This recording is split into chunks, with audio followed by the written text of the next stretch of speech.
ایک اور کالر ہمارے ساتھ موجود ہے. السلام علیکم. السلام علیکم.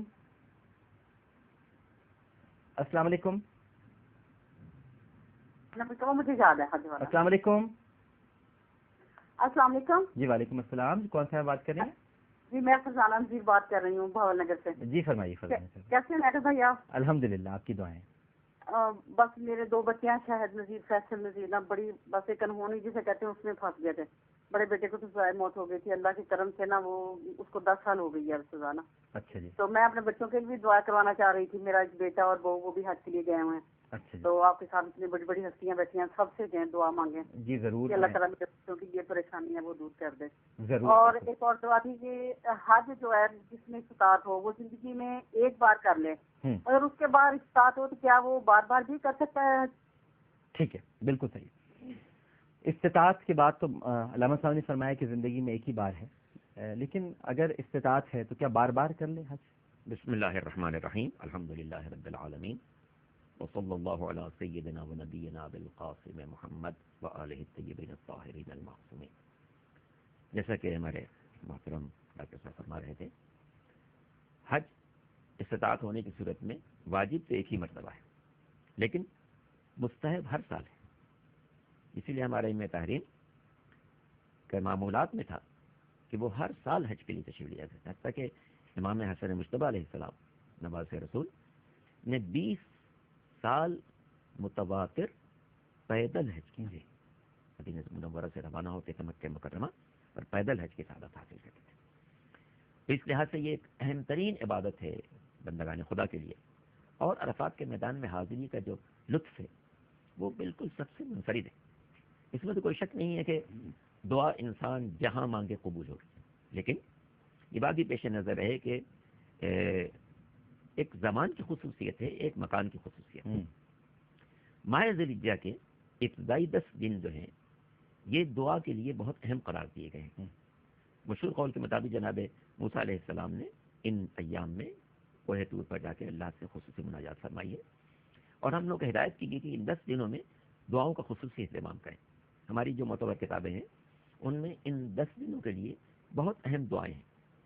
خاص طور سے جو 9 ذی الحجہ ہے اس دن کافی دعائیں، جو سرکار سید الشہداء کی دعائے عرفہ ہے، یا چوتھے امام زین العابدین علیہ السلام کی دعائے عرفہ ہے، پیغمبر اسلام کی دعائیں ہیں، دیگر ائمہ تحریم کی دعائیں ہیں، یہ بہت اہم ہیں.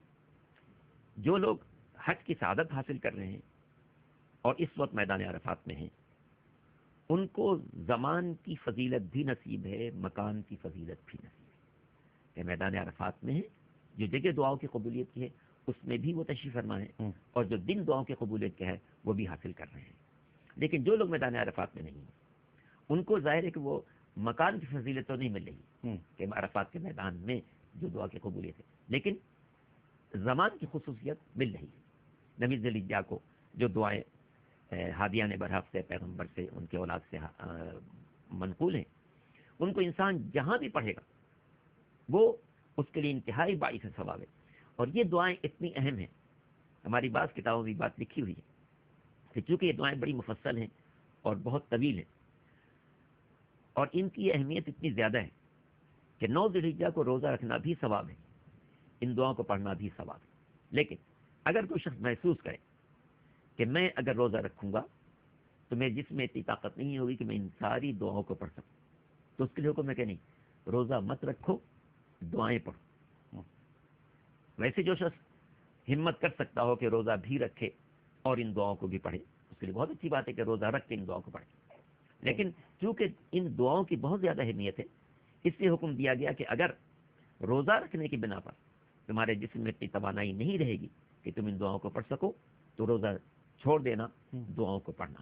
تو آج کے دن انسان جہاں بھی ہو رب کی بارگاہ میں مناجات کرے. لیکن جو عرفات میں ہیں ان کو ظاہر ہے کہ جگہ کی بھی فضیلت مل رہی ہے، دن کی بھی فضیلت. آپ نے کہا زمان کی بھی. اور جی ہے نا، حج فرض زندگی میں ایک ہی ہے. جی نفلی حج ہوگا جتنی بار کرے، اور حج کی فرضیت کے بعد حضور صلی اللہ علیہ وسلم نے صرف ایک مرتبہ حج کیا. بالکل ٹھیک. نفلی حج میرا سارا خراب کر دیا معاملہ. کیوں؟ سوال یہی تھا. آپ نے جواب بتا دیا. لیکن آپ نے تو اس میں پوچھا ہے کتنی بار حج کیا. حج کی فرضیت سے پہلے بھی تو انہوں نے حج کیا. جواب دے دیا. فرضیت سے پہلے بھی تو کہاں فرضیت کی بات. آپ بیان کیجیے. آپ جواب دے دیا. جی جی چلے مجھے ٹکٹ مل جائے گا آپ کے لیے. سر آپ کو بھی کیا بات کر دیا آپ نے. جی وہ یہ کہنا چاہتا تھا میں کہ بلا شبہ ایک شخص کے پاس استطاعت ہے وہ صرف سال میں ایک مرتبہ حاجی نہیں 4 مرتبہ عمرہ بھی کر سکتا ہے. میں یا دنیا کا کوئی مفتی روک نہیں سکتا. ٹھیک ہے. لیکن اس کو اتنا کہیں گے کہ ہو سکے تو ایسے کام بھی کر لیں جن سے سمجھ گیا زیادہ فائدہ. بے شک بالکل ٹھیک ہے. مثلاً اگر وہ جاتا ہے حج پہ میں اس کو روکوں گا نہیں. وہ کہے گا کہ جی میں امداد بھی کروں گا غریب کی پھر بھی حج کروں گا. میں کہوں گا ضرور کریں مگر کچھ نیکیاں ایسی ہیں جن کا ثواب نفلی حج سے بھی زیادہ ہے. جیسا کہ مثلاً میں نے کسی مستحق کے لیے ایسا انتظام کر دیا جو صدقہ جاریہ ہے. شادی کرا دی غریب کی, کسی کی خوراک کا انتظام کر دیا, کسی کی تعلیم کے خرچ دے دیے, کسی کا علاج کرا دیا, کنواں بنوا دیا میں نے, کہیں اور ضرورت پوری کر دی. یعنی میں کسی کے کام آ گیا لیکن اس کے باوجود وہ کہتا ہے میرے پاس ابھی بھی استطاعت میں جاؤں گا, میں روکوں گا نہیں. صحیح ہے. ٹھیک ہے. کیونکہ اس جگہ سے روکنا تو ہمارے بس کی بات نہیں, نہ ہم روک سکتے ہیں نہ روکنا چاہیے. لیکن اگر صرف وہ چاہتا ہے اللہ کی رضا تو اس چیز کو بھی پیش نظر رکھے. بالکل ٹھیک ہے. بالکل صحیح. السلام علیکم. وعلیکم السلام ورحمۃ اللہ وبرکاتہ. جی کون سا بات کریں؟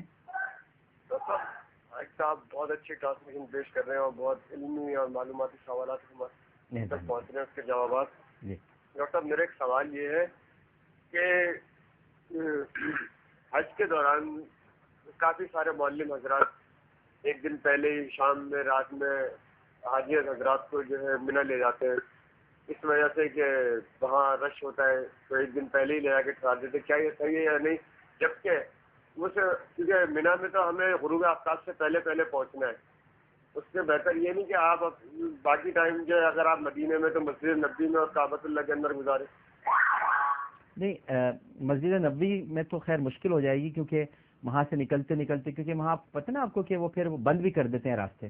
لیکن آپ کعبۃ اللہ سے ضرور یہ پوچھنا چاہیں تو پوچھ سکتے ہیں سوال. یہی پوچھنا تھا میں نے کہ اس سے بہتر یہ نہیں کہ کعبۃ اللہ میں وہ گزار کے اور اگلے دن حج والے دن صبح مینا پہنچا جائے. جی بہتر. اور کوئی سوال تو نہیں آپ کا؟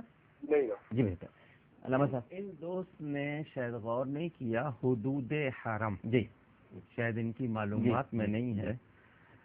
یہ حجر اسود جب آیا تھا قبضۃ الید مٹھی میں آ جانے والا, آج کل تو ٹکڑے لگے ہوئے ہیں اس کے, اس کی روشنی جہاں تک گئی تھی وہ حدود حرم کہلائی. وہ 9 میل ہے اگر ہم ویسے دیکھیں, اور ویسے حدود حرم وہ تو تقسیم کی ہوئی ہے.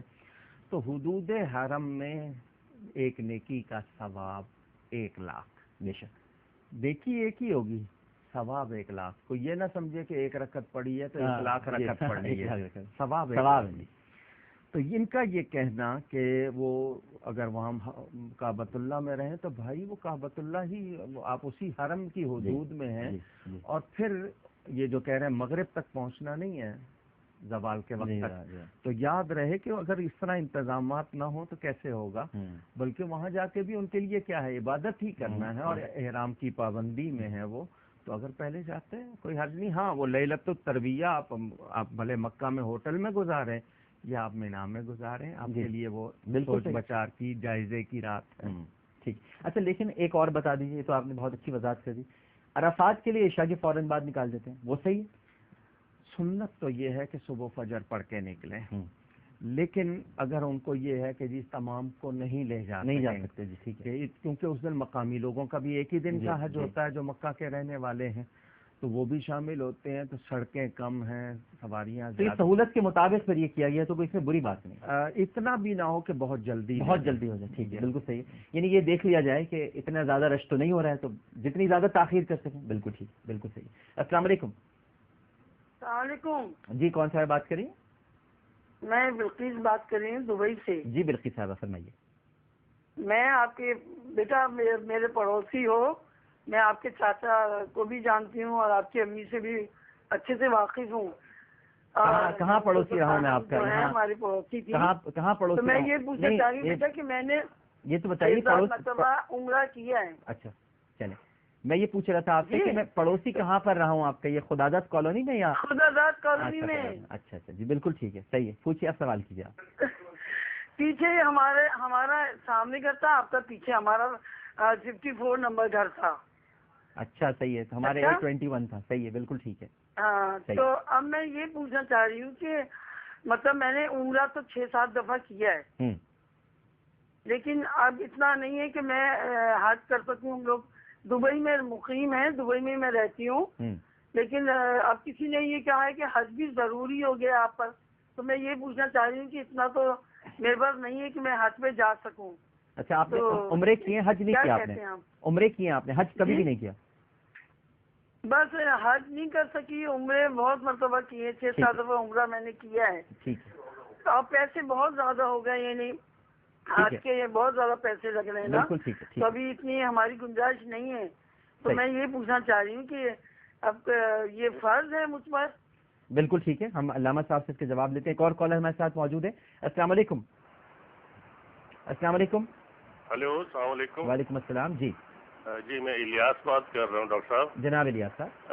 حضرت سوال یہ تھا کہ ایک قربانی کی گائے تو ہم لے آیا ہوں میں، لیکن اس کے 7 حصے نہیں بن رہے، ٹوٹل مطلب حصے اس کے ساتھ مکمل نہیں ہو رہے. تو کیا یہ 2 یا 3 لوگ گائے میں تو ہے نا یہ قربانی کر سکتے ہیں؟ ٹھیک ہے، مطلب آپ یہ پوچھنا چاہ رہے ہیں کہ اب گھر میں 2-3 لوگ ہیں تو باقی، اچھا اب آپ یہ پوچھنا چاہ رہے ہیں کہ باقی حصوں کا کیا کیا جائے، یہ بھی سوال ہے. جی بالکل ٹھیک ہے، بالکل صحیح ہے.